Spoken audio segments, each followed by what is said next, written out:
안녕하세요. 서울 근교에 살고 있는 이혼한 지 얼마 되지 않은 30대 여자예요. 이혼 사유는 남편이 제가 싫어졌다는 것이었는데요.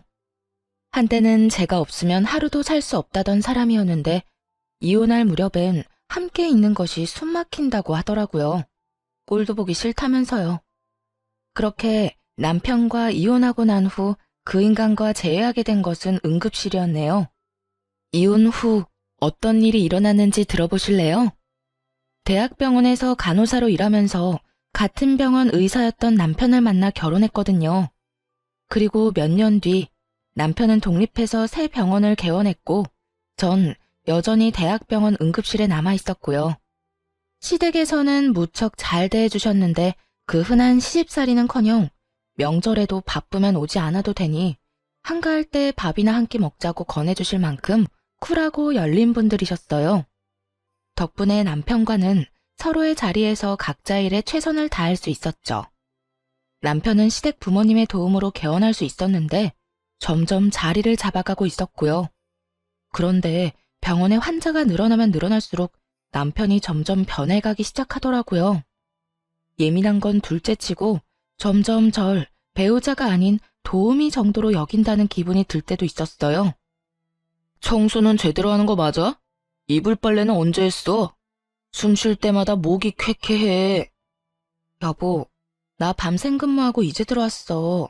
눈 밑에 다크서클 안 보여? 아, 그랬어? 그러면 오늘은 집에서 쉬면서 대청소랑 이불 빨래 싹 좀 해. 하는 김에 에어컨도 좀 닦고 말이야. 에어컨 청소는 주기적으로 하고 있는 거 맞지? 이 집엔 나 혼자 사는 거야? 어떻게 모든 일을 나만 해? 당신도 손 있고 발 있잖아. 심지어 당신은 야간 진료는 하지도 않잖아. 내가 밤새워 고생하고 온 날엔 당신이 살림 좀 해주면 안 돼? 나도 힘들어.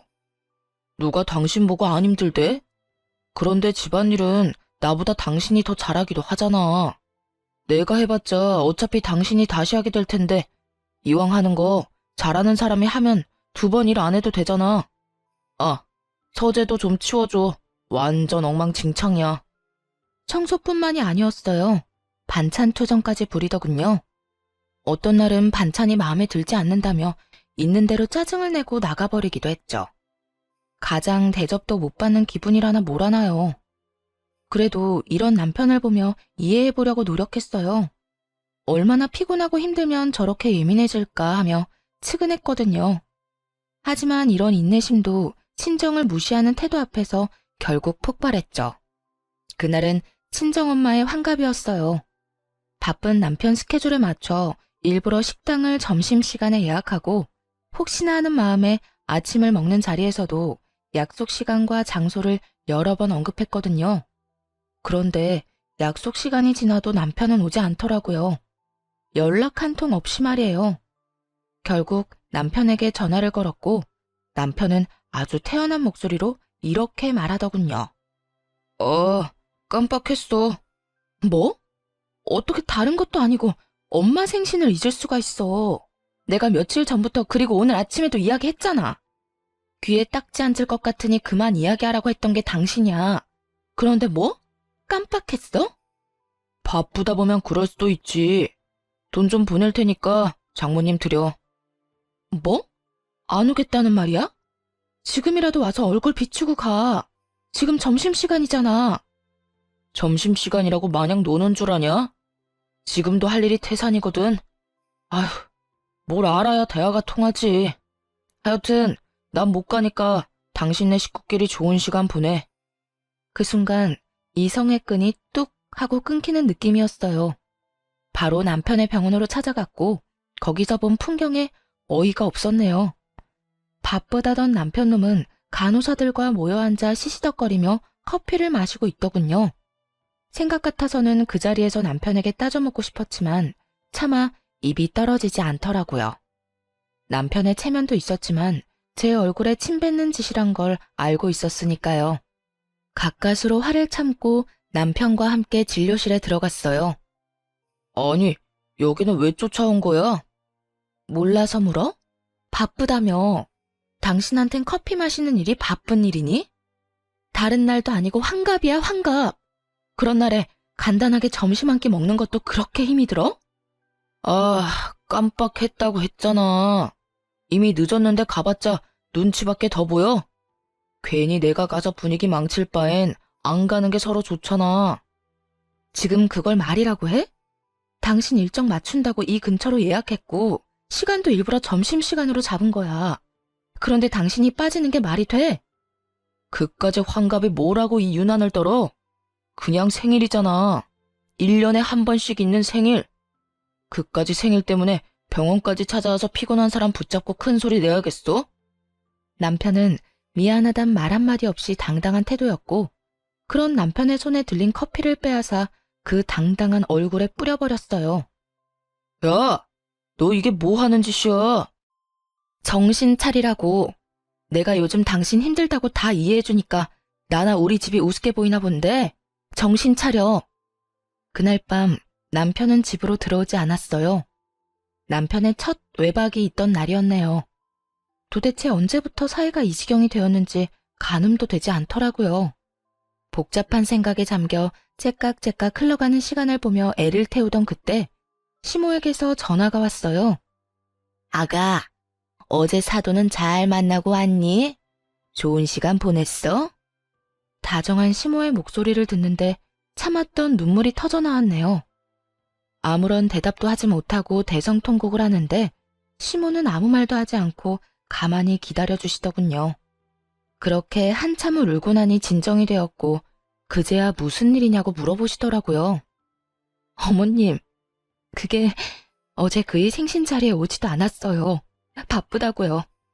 그래서 병원 찾아갔더니 간호사들이랑 커피 마시고 있더라고요. 그 모습이 너무 화가 나서 얼굴에 커피를 부어버렸는데 자기도 화가 많이 났는지 집에 안 들어왔어요. 뭐? 그러면 외박을 했단 말이야? 네. 병원 일로 점점 예민해지기 시작하더니 이젠 뭘 어떻게 해야 할지 모르겠어요. 이 녀석이 우리가 알아서 할 테니 넌 가만히 있거라. 그날 저녁 시댁에선 저와 남편을 불렀고 시댁에 도착했을 즈음엔 이미 한바탕 난리가 났더라고요. 벼락같이 호통을 치는 시부와 그런 시부 앞에 무릎 꿇고 앉아있는 남편. 남편은 아무 말도 못하고 고개만 숙이고 있더군요. 이 녀석아, 내가 너 이딴 식으로 집사람 마음고생시키라고 병원 열어준 줄 알아? 대학병원 있을 때보다 사는 게 편해졌으면 가정에 더 잘할 생각을 해야지. 그걸로 네 마누라한테 생색이나 내고 바쁘다는 핑계로 사돈 어른 생신도 나몰라라 해? 생색이 아니라 정말 피곤해서 좀 예민해진 거예요. 생신은 정말 깜빡했어요, 아버지. 그런 정신머리 가지고 병원은 어떻게 이끌어가는 게야?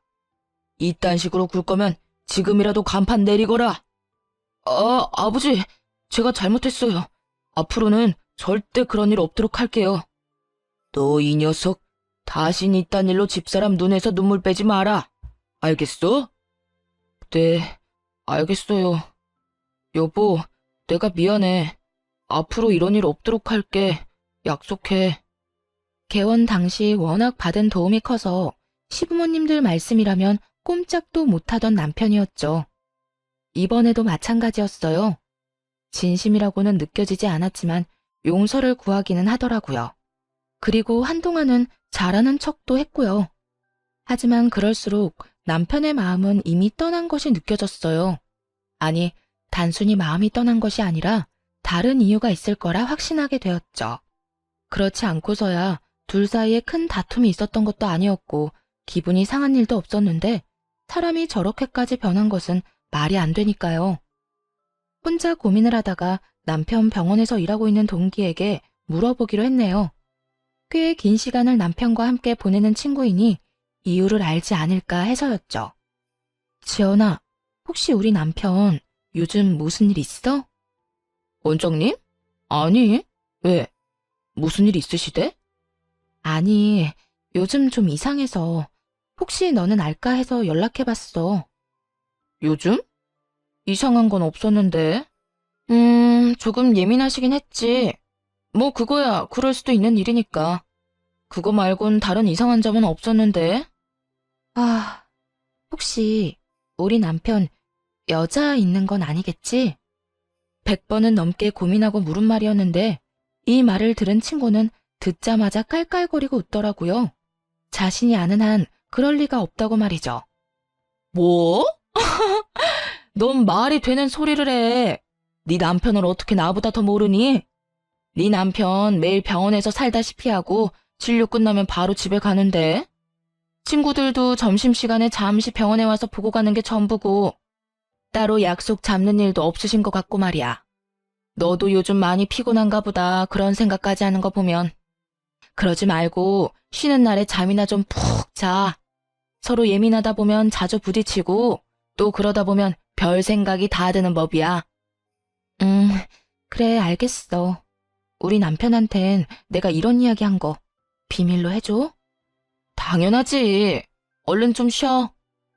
믿었던 친구였어요.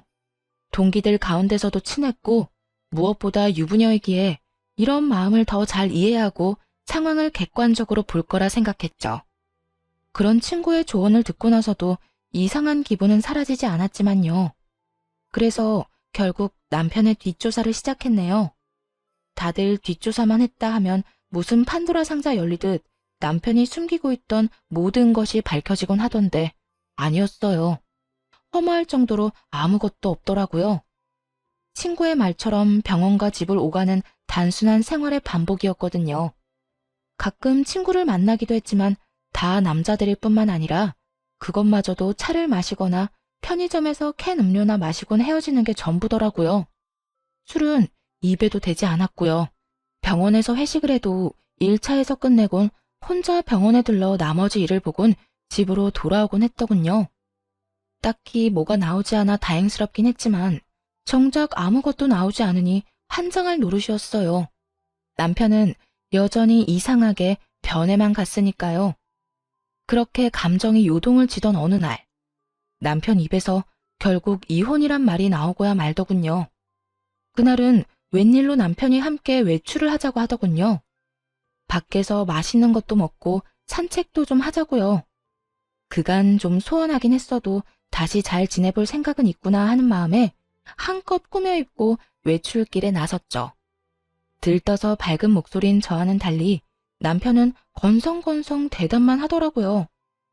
여보, 여기 진짜 오랜만이다. 여기 기억나? 여기서 우리 첫 데이트 했었잖아. 기억해. 그때 우리 둘 다 밤새고 씻지도 못하고 와서는 어떻게든 데이트 좀 해보겠다고 샷 왕창 추가해서 먹고 버텼는데 부부가 돼서 오니 감회가 새롭다. 그렇지? 그렇긴 하네. 기계를 가져와도 이것보단 다채로운 대화가 될 것이라는 생각이 들면서 화가 치밀어 오르더라고요. 이따위로 굴 거면 다른 곳도 아닌 우리의 추억이 있는 곳으로 오지나 말지. 이게 무슨 사람 하나 바보 만드는 짓인가 했죠.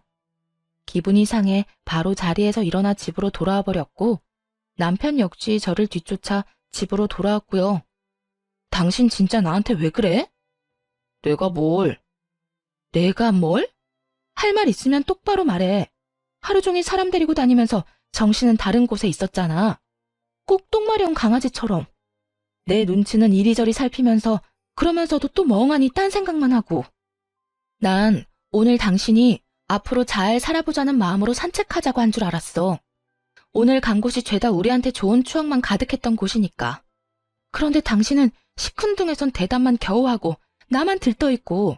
그게 뭐야 도대체? 그럴 거면 왜 굳이 나가자고 한 거야? 입으로 뱉고 나니 정말 하루 종일 무얼했나 싶더라고요.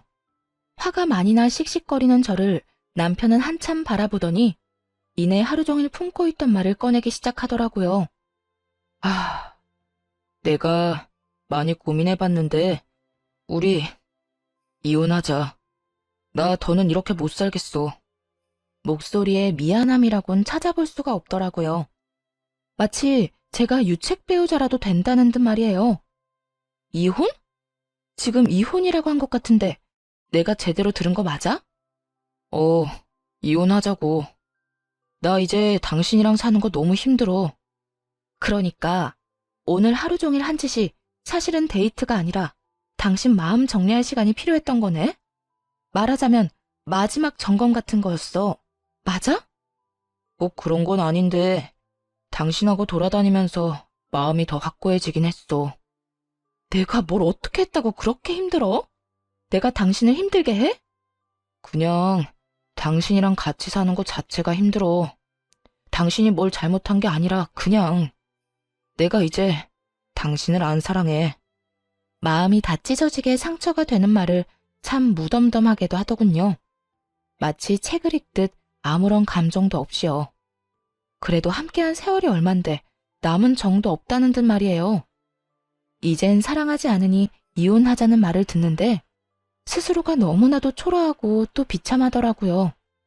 그리고 문득 나는 이 사람을 사랑하나? 하는 생각을 해봤어요. 그런데 저 역시 이 사람을 사랑하고 있진 않더라고요. 그냥 내가 한 선택이니 그냥 저냥 되는 대로 맞춰가며 어떻게든 살고 있었던 거죠. 우리 부모님 생각해서 그냥 참고 살아보려고도 했는데 이렇게 아무 감정 없이 살아서 뭐하나 하는 생각이 들더라. 이혼만 해주면 재산도 섭섭하지 않게 줄게. 그러니까 조용히 이혼만 해줘. 나 당신이랑 소송 같은 거 할 힘도 없고 마지막을 그렇게 지저분하게 끝내고 싶지도 않아.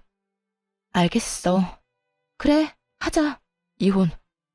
구질구질하게 눈물이라도 흘리며 매달릴 거라 예상했었는지 남편은 그제야 놀란 눈을 하고는 똑바로 쳐다보더라고요. 왜? 내가 울면서 매달리기라도 할 줄 알았어?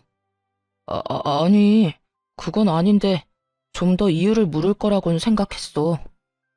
나 싫다는데 물어서 뭐해. 들어봤자 상처만 깊어질 텐데 뭐.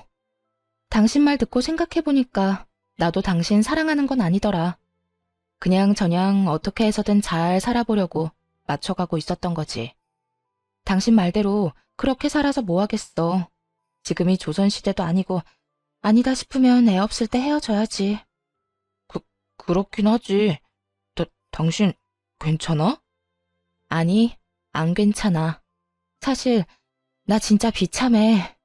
하지만 어쩌겠어. 이혼하자는 말을 주워 담을 수도 없는 노릇이고. 어쨌든 말 나온 김에 하루빨리 이혼하자. 한 공간에 있는 것도 싫다는 남편과의 이혼은 생각보다 더 빠르고 간단하게 끝이 났어요. 결혼할 때는 상견례니 혼수니 함께 살 집이니 고민하고 하나씩 해결하기 바빴는데 그런 결혼보다 이혼이 더 빨리 끝나더라고요. 남편은 약속한 대로 재산을 나눠주었고 시부모님께 이혼 사실을 전해드렸어요. 마지막으로 물으마. 너 지금 이혼하면 너에게 해주던 모든 것들 다 끊을 것이야. 네가 이때껏 벌어들인 것 빼곤 다 뺏기는 신세가 될 텐데 그래도 이혼할 거야? 네, 아버지. 이미 되돌리기엔 늦었어요. 제 마음도 마음이지만 이 사람도 저한테 이제 마음 없어요. 한 공간에 있는 게 숨이 턱턱 막히기 싫은데 어떻게 같이 살겠어요. 남편의 말을 들은 시부는 저의 생각을 조심스럽게 물으시더군요. 아가, 네 생각도 같다 이거니? 네. 제가 싫다는 이 사람 말 듣고 생각해보니 별반 다르지 않은 마음이더라고요. 당시엔 싫은 마음까진 아니었지만 그렇다고 해서 좋은 마음도 아니었어요. 무엇보다 제가 그렇게도 싫다는 사람하고 저도 살고 싶지 않아요, 아버님. 일이 이렇게 돼서 죄송해요. 네가 죄송할 일이냐? 우리가 자식을 잘못 키워 네가 마음고생 많이 했겠구나. 우리가 미안하다, 아가. 아니에요. 두 분은 최선을 다해 잘해주셨는걸요. 이 말을 들은 시부와 시모는 더 화가 났는지 남편을 보며 무서운 얼굴이었죠. 아마 이게 진작 마음이 떠난 남편이 이때껏 제 곁에서 버텼던 이유였겠죠. 너는 각오하고 있겠지? 우선 카드부터 내놓거라. 집도 처분해서 줄 건 주고 남는 건 가지고 오고. 병원은 들인 돈이 있으니 다 갚을 때까진 월세로 있으면서 투자금부터 갚거라. 너하고 새아가한테 주려고 했던 건물은 없던 일로 하마. 늘 말씀하신 대로 남편에게 해주던 모든 지원을 끊어버리시더군요. 상속 명목으로 주시려 했던 건물도 없던 일이 되었죠. 아버지, 다른 건 몰라도 건물은 이 사람과 결혼하기 전부터 주신다고 하셨던 거잖아요. 결혼 이혼이랑은 아무 상관도 없는 건데 그것까지 없던 일로 하다뇨. 네 이놈! 네 놈이 뭐 하나라도 받고 싶었으면 이토록 당당한 태도가 아니었어야지. 네 놈이 오늘 여기 와서 적어도 미안한 기색이라도 내비쳤다면 내 당장은 아니더라도 훗날 언젠가 건물은 주려고 했다. 그런데 지금 미안한 척만 하지 진심 어린 반성이란 없지 않느냐? 겉으로 나타나는 게 그 정도인데 네 속은 오죽하겠어. 모르긴 몰라도 잔치가 열려도 10대 번은 더 열렸겠지. 아니에요. 저도 마음이 편치만은 않다고요. 편하진 않아도 미안하지도 않다는 뜻으로 들리는구나. 아니요. 저도 죄송하고 미안해요. 진심이에요. 에휴, 더는 듣고 싶지도 않다. 내가 병원을 남겨둔다고 해서 괜한 기대는 하지 말거라. 말한 대로 투자금이 적지 않기에 그 돈은 회수하려고 남겨두는 것이니. 그러니 허튼 짓 하지 말고 빚이나 잘 갚아. 시부는 투자금 회수 목적으로 월세를 내는 대신 병원은 유지할 수 있도록 해주시더라고요. 이미 마음 떠난 사람과 이혼하면서 재산이라도 넉넉히 받아왔으니 그만하면 괜찮은 이혼이다 싶었죠. 거기에다 남편이 가진 것까지 다 신기루가 되어 사라졌으니 복수도 이만하면 되었다고 생각하기도 했습니다. 비록 제대로 된 이유는 끝까지 알 수 없었지만 말이에요. 단순히 이제 사랑하지 않는다는 이유로 이혼하겠다는 말을 그대로 믿은 것은 아니었기에 더 조사를 해봤지만 아무리 찾아봐도 이렇다 할 만한 것은 나오지 않았거든요. 하지만 하늘은 저와는 생각이 달랐나 봅니다. 운명의 장난인지 전 남편과 이혼하고 2달쯤 뒤 이혼의 진짜 이유를 알게 되었으니까요. 그리고 제대로 된 복수도 하게 되었고요. 그날도 응급실에서 근무를 하고 있었어요. 크고 작은 사고가 많은 응급실이라 늘 긴장된 상태로 대기하는 편인데 그날따라 유난히 심하게 두근거리더라고요. 오늘따라 왜 이렇게 안절부절 못해? 집에 무슨 일 있어? 이혼한 돌싱녀가 집에 일이 있을 게 뭐가 있어. 그냥 계속 뭐가 이상해. 느낌이 싸해. 그렇게 주변에서도 제 불안을 느낄 정도의 싸한 예감이 이어지던 그때 큰 교통사고로 인해 긴급한 상황의 환자가 연이어 들어오더군요. 급하게 환자를 향해 달려갔고 환자의 얼굴을 확인하고는 그 자리에서 아무것도 못한 채 멍하니 서 있을 수밖에 없었습니다. 그 환자는 바로 남편과 제 동기 친구였거든요. 전 남편의 호의로 한 차에 타고 있었다기엔 새벽 3시에 가까운 시간. 누가 봐도 불륜임을 알 수 있는 상황이었어요. 심지어 임신 상태더군요. 아빠가 누구인지 쉽게 확인할 수도 없는 아이를 말이죠. 멍해서 억장이 무너지는 기분조차 들지 않더라고요. 아니, 오히려 그제야 왜 이혼까지 하게 되었는지 이해가 되며 속이 뻥 뚫리는 기분마저 들었어요. 배신감이요? 그딴 감정도 들지 않았어요. 그저 2사람이 저를 속이고 어떻게 외도를 저질러 왔는지 그 과정이 머릿속에 쉽게 그려지더라고요. 흥신소에서도 2사람의 외도 증거를 잡지 못한 이유는 병원에 있었죠. 병원에는 뒷문이 있었는데 간호사들도 알지 못하는 전 남편의 진료실 뒤편에 있는 작은 문이었어요. 상간녀는 그곳으로 몰래 오가며 남편과 불륜을 저질렀던 거죠. 우선 상간녀의 남편과 전 시부모님들을 병원으로 불렀어요. 상간녀의 남편 역시 알고 지내던 의사였던지라 연락처가 다 있기도 했고 2사람의 외도에 대해 다른 증거 없이도 설명할 수 있는 장소이자 상황이라 판단했기 때문이었어요. 더불어 상황이 상황인지라 전 남편에겐 보호자가 필요한 순간이기도 했고요. 제일 처음 병원에 도착한 것은 전 시부모님들이었어요. 어찌나 놀라셨는지 신발도 제대로 신지 못하고 오셨더군요. 아가야, 이게 무슨 일이니? 우리 아들이 사고라니? 얼마나 큰 사고길래? 그게 상황이 좋지 않아요. 일단 제가 사인해서 수술은 들어갔는데 어떻게 될지. 저도 장담할 수가 없어요, 어머님. 어쩌니? 이 새벽에 왜 운전을 하고 돌아다닌 게야? 혼자였니? 아니면 누가 옆에 있었니? 그게 혼자는 아니었어요. 전 시모는 저의 곤란한 표정을 보더니 말하지 않아도 안다는 듯 손을 꽉 잡으셨고 전 시부는 두 눈을 질끈 감으시더군요.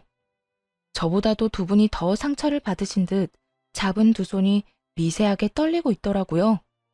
전 괜찮아요. 그런데 그 사람 상태가 생각보다 좋지 않아요. 일단 다른 건 생각하지 마시고 지금은 수술 생각만 하기로 해요. 보호자 대기실 저쪽에 있으니 가셔서 몸부터 좀 녹이세요. 그래, 일단은 애 몸부터 생각합시다. 아가, 너도 얼굴이 좋지 않아. 따뜻한 것 좀 마시고 일하거라. 응? 네, 아버님. 그렇게 전 남편의 상태를 전하고 두 분을 진정시키고 응급실로 돌아왔는데 상간녀의 남편이 뛰어들어오더군요. 가운을 입고 뛰어들어오는 걸 보니 병원에 있다가 달려오는 길인 듯 했어요. 수민 씨, 우리 지연이 많이 다쳤어? 걱정하며 뛰어들어오는 상간녀의 남편을 보며 고민이 되지 않았던 건 아니었어요. 굳이 둘의 불륜 사실을 지금 밝히는 게 맞을까 해서요. 그런데 지금 이야기하지 못하면 나중은 없을 듯 했고 그렇다고 덮고 지나갈 만큼 바보는 되고 싶지 않았어요. 그래서 결심했죠. 그 순간에 모든 사실을 밝히기로요. 그게 지연이는 그나마 괜찮은데 우리 전 남편이 많이 다쳤어요. 함께 있었더라고요. 전 남편이라면 그러면 둘이 같이 차 타고 가다가 사고가 났단 말이야? 지금 이 시간에 두 사람이 함께 있을 일이 뭐가 있어? 설마 아니지? 믿을 수 없다는 듯 멍하니 바라보는 상간녀의 남편을 보는데 그 심정이 이해가 되더라고요. 갑작스럽게 이혼 통보를 들었을 때가 떠오르며 말이죠. 절로 나오는 한숨을 내쉬며 다른 사실을 알려주었어요. 바로 상간녀의 임신 소식 말입니다. 그 설마가 사람 잡았네요. 엑스레이 찍기 전에 혹시 몰라서 검사했는데 지연이 임신이더라고요. 알고 있었어요? 임신? 지연이가? 아니, 몰랐어. 임신이에요, 지연이. 한 5주쯤 된 것 같은데. 하여튼 아기는 무사해요. 상간녀의 남편은 대답이 없었고 저 역시 더는 할 수 있는 말이 없더라고요. 비교적 적게 다친 상간녀가 급한 치료를 마치고는 자신의 남편을 향해 다가왔거든요. 여보, 어떻게 알고 여기까지 온 거야? 지금 병원에 있어야 하는 거 아니야? 지금 그게 중요해? 당신 바람 피우고 있었어? 어? 그게 무슨 말이야? 바람이 아니면 지금 이 시간에 당신이 왜 최 원장이랑 한 차를 타고 가다가 사고가 나? 그게 말이야? 됐어. 많이 다친 거 아니지? 치료 받을 거 받고 퇴원하는 대로 이혼 준비나 해. 나도 바빠서 병원 가야 하니까. 상간녀의 남편은 더는 말을 섞고 싶지도 않다는 듯 상간녀의 말을 잘라버리고 병원 밖으로 나가버렸어요. 상간녀는 그제야 제가 보이는 듯 언성을 높이며 따지고 들더라고요. 네가 우리 남편 불렀니? 응. 알다시피 보호자가 필요한 순간이라서 말이야. 때마침 연락처도 알고 있어서 불렀는데 왜? 왜? 지금 왜라는 말이 나와? 네 가정 깨졌다고 내 가정까지 깨겠다는 심보야? 야, 말은 바로 해. 내 가정도 네가, 네 가정도 네가 깬 거야. 애초에 바람 피운 연놈은 너랑 저 새끼인데 왜 애꿎은 내 탓을 해? 네가 내 남편을 불렀으니까. 그러게, 누가 사고가 나래? 아니, 누가 바람을 피우래? 너도 참 뻔뻔하다. 어떻게 나한테 그딴 걸 따질 생각을 해? 검사 받으면서 양심도 같이 두고 왔니? 정신 차려 이 상간녀야. 넌 상간녀 중에서도 악질이야. 어떻게 동기 남편이랑 그딴 짓을 저질러? 그러면서 뭐? 원장님은 바람 피울 리가 없다고? 내가 발 동동 구르며 너한테 고민 상담할 때 내가 얼마나 웃었을까? 다른 사람도 아닌 당사자한테 그걸 묻고 있었으니 말이다. 너도 알지? 지금도 상간녀 소송은 가능하다는 거. 그냥 넘어갈 생각 없으니까 각오하는 게 좋을 거야. 상간녀는 온갖 거친 말들을 쏟아내기 시작했는데 그냥 무시하고 일터로 돌아왔어요. 그 새벽이 어떻게 지나갔는지도 모르게 시간은 흘렀죠. 그 후 상간녀는 이혼을 하게 되었더라고요. 듣기론 막상 이혼이 진행되자 상간녀는 담담하게 그 상황을 받아들이고 이혼했다더군요. 하긴 뱃속에 애도 있으니 나름 현명한 판단을 한 것이었겠죠. 그 아기로 인해 앞으로 어떤 일이 일어날지도 모르고 말이죠. 저 역시 상간녀를 상대로 위자료를 청구했고 이혼은 순순히 했으면서도 위자료는 주기 싫었는지 다시금 찾아와 득달같이 따지고 들더라고요. 뻔뻔하게도 말이죠. 야, 너 꼭 이렇게까지 해야겠어? 너 때문에 나까지 이혼하는 꼴 봤으면 됐잖아. 그랬으면 됐지. 꼭 상간녀 소송까지 해야겠어? 넌 이미 이혼도 했잖아. 어찌나 뻔뻔한지 얼굴에 침이라도 뱉어주고 싶은 마음이었네요. 그냥 내쫓아버릴까 하는 생각이 들기도 했지만 뱉어내는 말들이 너무나도 주옥 같아 대꾸하지 않고는 못 견디겠더군요. 이혼하면 너희가 바람 피우는 게 없던 일이 되니? 너 때문에 내 가정이 다 찢어진 게 없던 일이라도 되냐 이 말이야. 그렇게 소송이 무섭고 돈이 아까웠으면 애초에 그딴 짓은 하지 말았어야지. 여기까지 찾아올 정성으로 차라리 용서를 구해보지 그랬어. 그랬으면 지금 이런 일은 없었을 텐데 말이야. 뭐 이미 늦었지만. 그래, 내가 다 잘못했고 너한테 죽일 년이니까 상간녀 소송 그거 하지 마. 우리 그래도 한때는 친구였잖아. 그러니까 소송만은 하지 말아줘. 응? 상간녀는 애원에 가까운 부탁을 했지만 소용없는 짓이었죠. 결국 소송을 통해 위자료를 받아냈으니까요. 이제 남은 것은 전 남편이었어요. 전 남편의 상황은 생각보다 더 좋지 않았어요. 도대체 어떻게 사고가 난 것인지 하반신 불구는 물론이고 상반신도 한쪽은 마비 증상이 있는 상태였어요.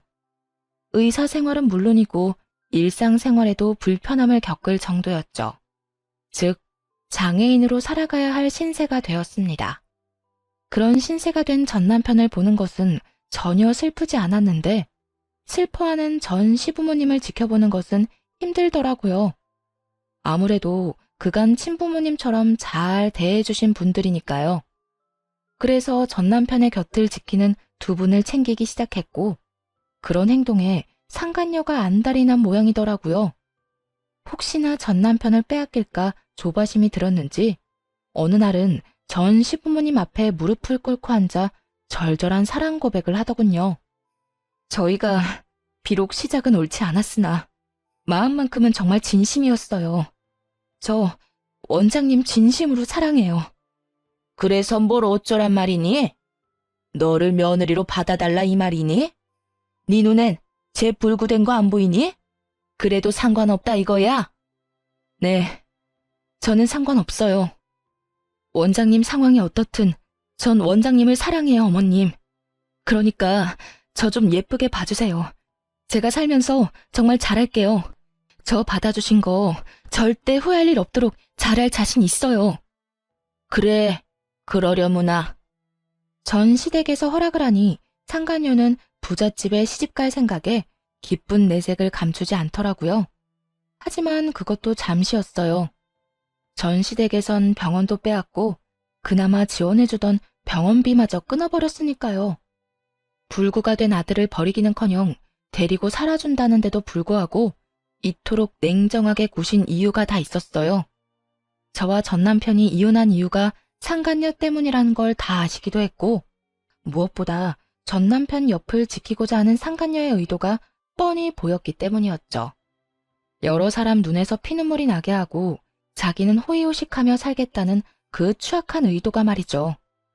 위자료로 전 재산을 날리고 빚까지 진 것도 모자라 거지가 된 사람의 병시중까지 들게 될 상황이 되자 상간녀는 뱃속의 아이를 핑계로 돈을 요구하기 시작하더라고요. 아버님, 어머님, 아무리 제가 미우셔도 이건 아니죠. 최소한 먹고 살게는 해주셔야죠. 아니, 치료받을 돈은 주셔야죠. 그렇게 사랑하는 사이라고 하더니 이 이야기 못 들었나 보구나. 우린 우리 며느리랑 이혼한다고 하는 순간부터 모든 경제적인 도움은 주지 않기로 했었다. 그러니 네가 그렇게나 사랑한다던 우리 아들, 네가 알아서 잘 보살피며 살아보거라. 우린 네가 무슨 말을 하든지 간에 눈 하나 깜빡하지 않을 것이니. 그러면 이 아이는요? 알고 계시죠? 저 임신한 거. 그리고 이 아기 전 남편 아기도 아니라는 거요. 그러면 이 아기가 누구 아기겠어요? 이 아기 최 원장님 아기예요. 그러니까 아기 생각해서라도 조금만 도와주세요. 최 원장님 몸도 저렇게 되고 앞으로 원장님 인생의 자식은 이 아기뿐일 텐데 이러다 아기마저 잘못되면 어떻게 해요? 상간녀의 말에 두 분도 흠칫하시더라고요. 그럴 수밖에 없겠죠. 아무래도 아들은 불구가 되어 다신 이세를 보는 건 힘들 것 같은 상황인데 그런 상황에서 뱃속에 아들의 아기가 있다니까요. 멈칫하는 두 분을 보며 상간녀는 묘한 미소를 지어 보였고 그런 상간녀에게 저와 전 남편만 알고 있던 사실을 알려주기로 했습니다. 차마 부모님께도 말씀드리지 못한 사실을요. 야, 헛소리 좀 작작해. 네 뱃속의 아기가 그 사람 아기라고? 웃기고 있네. 내 전 남편 아기 못 가져. 뭐라고? 그게 무슨 말이야? 배웠다는 사람이 이것도 못 알아들어? 네가 그렇게 사랑한다던 최 원장 무정자증이라 아기 못 가진다고. 그래요. 전 남편은 무정자증이었어요. 결혼 2년 차에 자연 임신이 되지 않아서 병원에서 알게 된 사실이었죠. 부모님이 아시면 너무 속상해하실 것 같아 일단 숨기며 이세에 대한 마음은 그때 접었고요. 그런데 그런 사실을 모른 채 전 남편의 아기라고 우겨대니 참 기가 다 막히더라고요. 모든 사실이 밝혀지자 상간녀는 고함을 질러대며 끝까지 저를 모함하기 시작했어요. 거짓말 하지 마. 너 지금 나랑 이 사람 잘 먹고 잘 살까봐 일부러 없는 말 지어내는 거지? 난 분명히 원장님 아기를 가졌는데 무정자증이라니. 아니, 무정자증이라도 가능성은 있는 거잖아. 참 가능성이 있겠다. 그렇게라도 우겨보고 싶은 것 같은데 우길 걸 우겨. 정 우기고 싶으면 나처럼 증거를 내밀어 보든지. 들어보니 네 전 남편 아기도 아니라던데 도대체 남자가 몇 명인 거니? 어디 숨겨둔 원장이 또 있기라도 한 거야? 뭐야? 너 지금 누굴 모함하는 거야? 그렇잖아. 내가 검사 결과를 봤으니 네가 임신한 것도 저 사람이 무정자증인 것도 확실한데 아기 아빠는 누구인지 알 수가 없고 이런 상황에선 다른 가능성이 떠오르지 않겠어? 아니야. 정말 아니라고. 아니에요, 아버님, 어머님. 설마 이 여자 말 다 믿는 건 아니죠? 지금 저 때문에 이혼하게 됐다고 화가 나서 이러는 거예요. 정말이에요. 제 말 믿어주셔야 해요. 전 남편이 무정자증이라는 사실에 상간녀도 그렇지만 부모님들도 충격이 크신 듯 하더라고요. 전 남편의 상태도 충격이지만 인간의 탈을 쓰고 아무렇지 않게 거짓말을 해대는 상간녀의 언행에 대한 충격이 더 큰 듯 했으니까요. 닥치지 못해? 네 말이 사실인지 아닌지는 출산하면 밝혀질 것이고 그때 유전자 검사에서 네 말이 사실이라면 내 너에게 사과하고 내 재산 전부를 네 뱃속의 아기한테 물려주마. 하지만 그렇지 않다면 각오하는 것이 좋을 게야. 감히 다른 것도 아니고 핏줄을 두고 장난친 죄는 받아야 하지 않겠니? 전 시부는 처음 보는 무서운 표정을 지으며 상간녀를 몰아세우기 시작했어요. 상간녀는 뒷걸음치며 눈물로 호소하더군요. 아니에요. 정말 저는 맹세코 다른 남자는 없었어요. 믿어주세요. 그렇게 확신한다니 출산 때까지 기다릴 필요도 없겠구나. 들어보니 태아 유전자 검사도 있다고 하던데 그걸로 진행하자꾸나. 네 말대로 네 뱃속의 아기가 우리 아들 핏줄이라면 우리한테 귀한 손주인데 힘들게 키울 수는 없는 노릇이니. 말을 끝낸 전 시부는 눈짓으로 상간녀를 붙잡아달라고 부탁해왔고 전 상간녀를 붙잡았어요. 붙잡힌 상간녀는 발악하며 고함을 질러대더라고요. 이거 놔! 이거 놓으라고! 너 태아 유전자 검사가 쉬운 줄 알아? 아직 합법으로 정해진 것도 아니라고! 이거 놔! 이거 놓으라고! 다 널 위해서 이러는 거야. 홀몸도 아닌데 합법이든 불법이든 빨리 검사해서 확실해지면 돈도 펑펑 쓰고 너도 아기도 좋은 거 아니야? 당당하다는 애가 왜 이래? 이거 놔! 혼비백산. 말 그대로 아수라장이었네요. 상간녀는 있는 힘껏 저를 뿌리치고 도망쳤는데 그런 상간녀의 모습을 설명하기에 딱 어울리는 말이더군요. 마치 넋이 나간 사람처럼 정신없이 도망치는데 그 꼴 참 보기 좋다 싶었네요. 그 후 상간녀의 소식이 들려온 건 정확히 1년 뒤였어요. 아기를 안고 자신의 전남편 앞에 나타난 상간녀는 뻔뻔히도 임신 주수를 착각했었다며 이번에는 전남편의 아기라고 우겨댔다고 하더라고요. 순순히 넘어갈 리 없었던 전남편은 유전자 검사를 했고 결과는 당연하게도 그와는 일치하지 않는 것으로 나왔다고 하네요. 그래서 다시 한번 떠들썩했다고 동기들이 알려주더군요. 이야기 들었어? 그 상간녀가 안고 온 아기 전남편 아기도 아니래. 이번에 우리 병원에서 유전자 검사했는데 또 불일치. 그래서 난리도 아니었어. 상간녀는 무조건 검사가 잘못됐다고 하고 전남편은 꺼지라고 소리 지르고 전남편은 아니라고 생각하면서도 살짝 기대한 모양이더라고. 하기야 그렇게 당당하게 아기 안고 나타났으니 나라도 기대는 하겠다. 좀 당당했어야지. 뻔뻔하기는 진짜 뻔뻔하다. 금방 밝혀질 거짓말을 어쩌면 그렇게 당당하게 할 수 있는지. 그나저나 네 전남편애는 확실하게 아닌 거 맞아? 확실하게 아닌 거 맞아. 그건 내가 확신할 수 있어. 그래서 걔는 어떻게 됐어? 어떻게 되긴 또 주랭랑 쳤지 뭐. 사기죄로 고소한다는 말까지 나오니까 겁났는지 도망가더라. 들어보니까 친정에서도 남 부끄럽다고 나 몰라라 한다던데. 꼴 좋다. 그러게 다른 사람도 아니고 너한테 그딴 짓을 하래? 벌 제대로 받는 거야. 네 전남편도 그렇고 그 상간녀도 그렇고. 그러면서 진짜 아기 아빠는 누구인가에 대해 한동안 입방아에 오르락내리락거리기도 했죠. 한바탕 소동이 끝나고 전남편은 병원에서 퇴원해 요양원으로 가게 되었어요. 아무래도 집에서는 관리가 힘들고 재활도 함께 진행해야 하니 요양원에서 지내며 전문가들의 도움을 받기로 한 것이죠. 휠체어 신세가 된 전남편을 보니 아무래도 마음이 좋진 않았는데 그런 마음조차 확 날아갈 만한 일이 있었네요.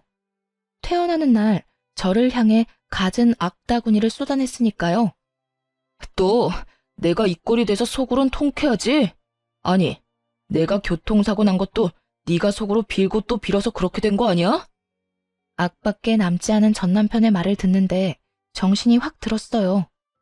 저딴 인간에게 동정심을 남기다니 참 순진하고 멍청했구나 하는 생각도 들더군요. 야, 정신 차려. 네가 알다시피 나 무당 아니고 간호사야. 네가 말아먹은 네 신세 내 탓으로 돌릴 생각 말고 재활이나 잘 받아. 이제 옆에서 도와줄 여자도 없는데 혼자 잘 살아가야 할 거 아니야. 야, 너 진짜 내가 가만 둘 것 같아? 네가 가만 안 두면 어쩔 건데? 네가 인간이라면 나한테 이러면 안 되는 거 몰라? 내 인생 망친 것도 모자라 본인 인생도 그따위로 망쳐놨으면 이제라도 반성이란 걸 하고 좀 똑바로 살아. 내가 뭘 그렇게 잘못했는데? 설사 내가 잘못했다고 쳐도 이런 신세가 될 만큼 잘못한 건 아니잖아. 난 억울해. 억울하다고. 난 너 때문에 하루아침에 가정도 깨지고 인생도 망가졌어. 내 잘못은 하나도 없었는데 내 마음은 산산조각이 났다고. 그런 내 앞에서 네 억울함을 호소하고 싶니? 내 원망이나 하고 싶냐고.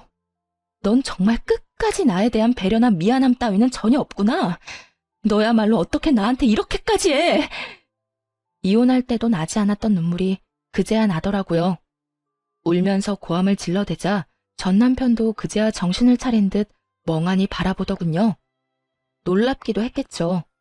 울며 불며 매달릴 거라 생각했던 순간엔 눈물 한 방울 흘리지 않던 여자가 악다구니를 쓰고 달려들어야 할 순간에 눈물을 흘리니 당신은 부모님 보기 부끄럽지도 않아? 어떻게 마지막까지 이런 꼴을 보일 수가 있어? 나한테나 부모님한테나. 다리만 망가진 채로 살아. 마음까지 망가뜨리지 말고. 본인 말고 부모님 생각해서라도 정신 똑바로 차리고 살란 말이야. 전 남편은 그제야 뒤에 서 있는 부모님이 떠올랐는지 고개를 떨구더라고요. 그나마 부모님 생각하는 마음은 남아있어 다행이라고 생각했네요. 그 후 전 남편을 보는 일은 없었어요. 가끔 전 시부모님과는 만나 식사를 하거나 시간을 가지곤 하는데 그때도 전 남편의 이야기는 전혀 하지 않습니다.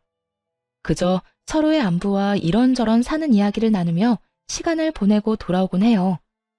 한 번은 전 시부모님께서 이런 이야기를 하시더라고요. 아가, 넌 재혼 생각은 없니? 네?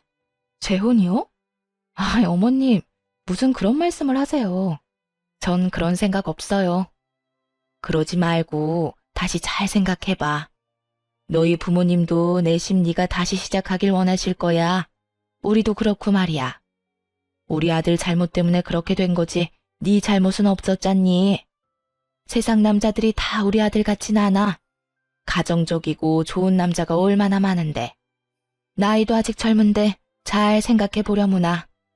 너 시집 간다고 하면 혼수는 우리가 해주마. 네가 정말 딸 같아서 하는 말이야.